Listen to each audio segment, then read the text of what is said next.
Welcome back. Well, the big lie of Russia collusion keeps on unraveling. Igor Danchenko, the primary subsource for Christopher Steele's dirty dossier, was arrested on Thursday. Special counsel John Durham charging him with 5 counts of lying to the FBI, the third indictment in John Durham's probe. Danchenko confessed to the FBI back in January of 2017. As you know, we've reported this many times on this program, that the dossier, which was paid for by Hillary Clinton's campaign, was bogus. It was then used by the FBI to justify spying on her political opponent, Donald Trump, and his campaign during the 2016 election and beyond. We first reported this when Senator Lindsey Graham requested then DNI John Ratcliffe to declassify the related documents in July of 2020. And we have learned from the memo that we declassified that the Russian subsource, who was American-based, not Russian-based, told Christopher Steele, here's what I've got. It's bar talk, it's a rumor, it's innuendo, it's not really reliable. And what did Christopher Steele do with that? He turned it into a Tom Clancy novel. He sold it to the FBI. They sold it to the FISA court to get a warrant against Carter Page. And what does this memo show?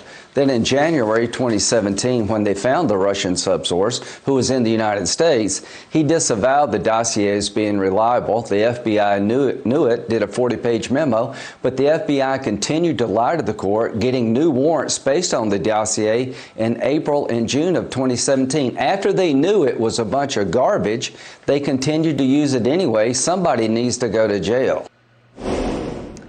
Investigative journalist John Solomon has helped expose the truth about the Russiagate hoax over these years. He is the editor-in-chief of Just the News, and he joins me right now. John, it's good to see you this morning. Thanks so much for being here. Give us your reaction to this latest indictment. We're going to show it on the screen. This is the indictment of Danchenko, who we know made up many parts of that dossier.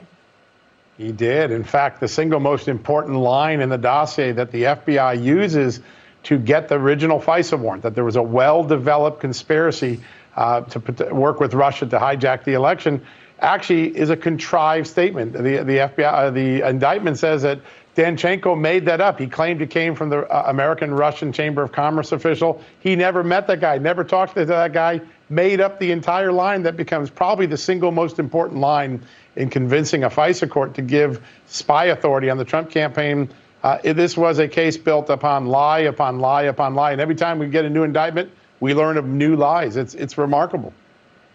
Yeah, and every week along the way, Sunday Morning Futures was documenting those lies as well throughout 2018 and 19. Now we've got 3 indictments here, John. What do you think this tells us about where John Durham is going next? You've got a great piece this morning in Just the News zeroing in on the FBI. Yeah, so there are 2 sort of buckets that John Durham has been focused on. One of those buckets were the last 2 indictments. Did people around Hillary Clinton knowingly and willfully give false information to the FBI to cause them to proceed with the investigation? That's where you get the Sussmann indictment, the lawyer for Hillary Clinton's law firm. That's where you get the Danchenko indictment this past week. The separate bucket is focused on the FBI. And did the FBI knowingly and willfully mislead the court and Congress about the weaknesses in their evidence, or the lack of evidence, or the serious problems that they were alerted to in this investigation? And that part of the investigation is very active. Thus far, we've had a single indictment there, a lawyer who doctored a piece of evidence, but many other people are being examined at this moment. Yeah, I want to zero in on the FBI. We'll take a short break and then come back with what Peter Strzok and Jim Comey are saying about all of this now. Stay with us with more with John Solomon when we come back. Welcome back, and I am back with John Solomon. He is editor-in-chief of Just the News. And, John, I want to play you what Peter Strzok is saying about all of this. And, of course, Jim Comey has said some things and appeared incredibly arrogant. But Peter Strzok went on MSNBC. We know that MSNBC was one of those media outlets that perpetrated this lie on the American people. Take a look at this. And whether intentionally or not, when you look at the balance of those pages, they have subtle dog whistles to these kind of pro-Trump conspiracy theorists. Statements like, the FBI's investigation into the Trump campaign relied on certain things. Well, there was never an FBI investigation of the Trump campaign, unless you listen to some, kind of far extreme right commentators or folks in Congress who assert that there was. But that's nonsense. Of course, John, there was no pushback from Rachel Maddow to say that there was no investigation of the Trump campaign. Your reaction?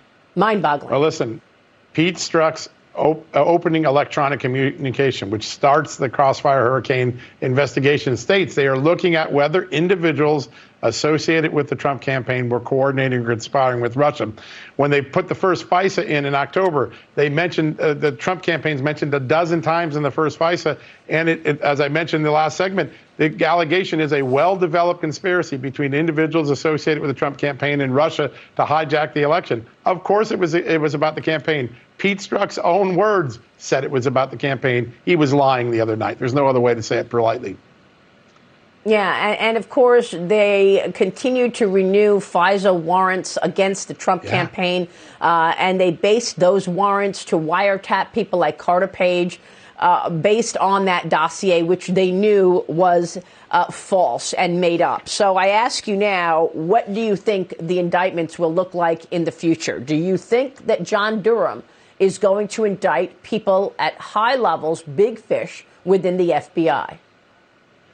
There's no doubt there is activity inside the grand jury right now aimed at looking at top-level officials of the FBI, and it's based on this evidence. We all look at the fact that Danchenko was interviewed by the FBI January 17 and disowned a lot of the things that was said to him. A lot of people say that should have been the point where the FBI stopped.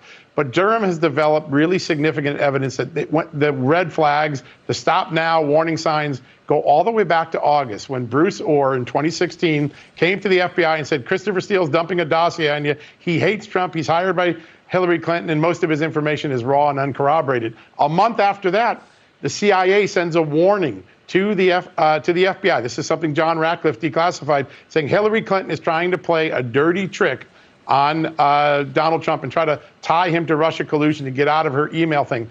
Those are two major warning signs. And then all through the fall, they're keeping a spreadsheet of what's right and wrong in the Steele dossier, and it's all wrong. Can't corroborate. This is wrong. This is Russian disinformation.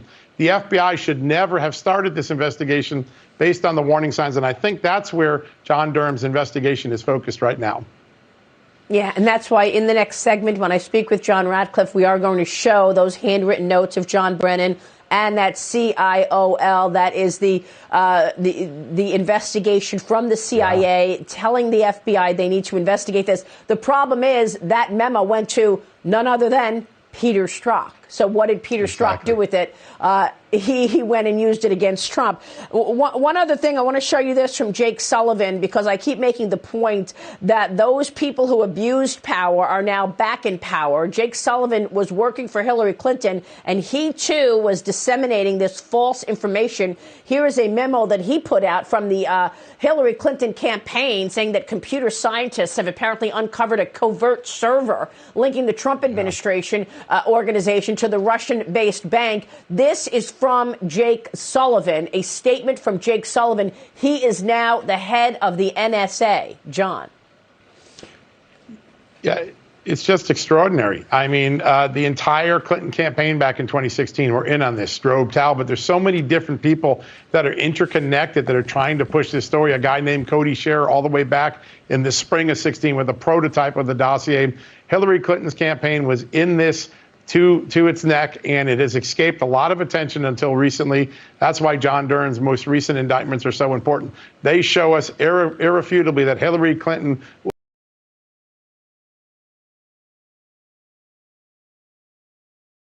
was in up to her neck doing this. She and her top people were driving this false narrative to get rid of her email problem. That's what we now know from the evidence in the public. Right, and the FBI went along with it, did not investigate the email problem, called it a matter instead of an investigation. We know that the direction from Loretta Lynch. John, it's good to see you this morning. Thanks very much. We'll keep following it all. Good to be with you. John Solomon, thank you, sir.